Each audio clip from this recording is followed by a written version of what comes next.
অনেক দিন থেকেই আমার একটা পাহাড় কেনার শখ, কিন্তু পাহাড় কে বিক্রি করে তা জানি না। যদি তার দেখা পেতাম, দামের জন্য আটকাতো না। আমার নিজস্ব একটা নদী আছে, সেটা দিয়ে দিতাম পাহাড়টার বদলে। কে না জানে পাহাড়ের চেয়ে নদীর দামই বেশি।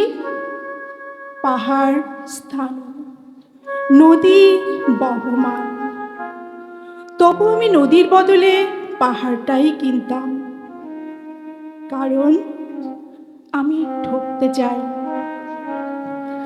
নদীটাও অবশ্য কিনেছিলাম একটা দ্বীপের বদলে। ছেলেবেলায় আমার বেশ ছোট্টখাট্ট ছিমছাম একটা দ্বীপ ছিল, সেখানে অসংখ্য প্রজাপতি।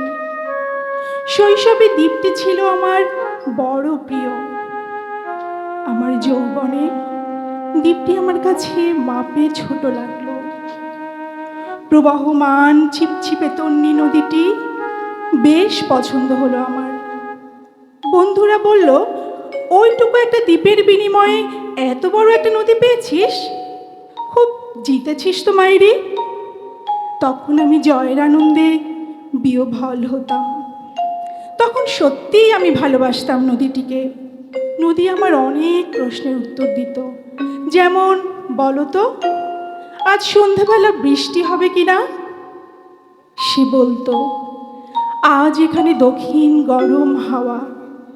শুধু একটা ছোট্ট দ্বীপে বৃষ্টি, সে কি প্রবল বৃষ্টি, যেন একটা উৎসব।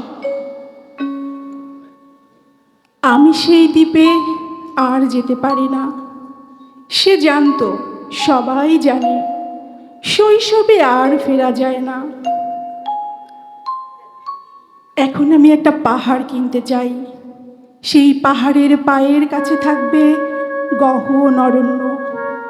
আমি সেই অরণ্য পার হয়ে যাব, তারপর শুধু রুক্ষ কঠিন পাহাড়, একেবারে চূড়ায় মাথার খুব কাছে আকাশ, নিচে বিপুলা পৃথিবী, চরাচরে তীব্র নির্জনতা। আমার কণ্ঠস্বর সেখানে কেউ শুনতে পাবে না।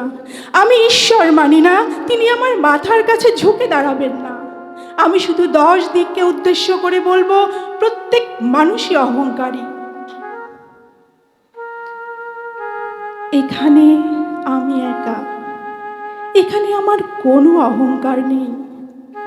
এখানে জয়ী হবার বদলে ক্ষমা চাইতেই ভালো লাগে।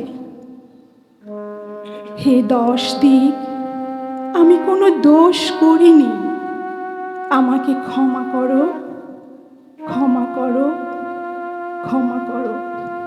ধন্যবাদ সাথে থাকার জন্য।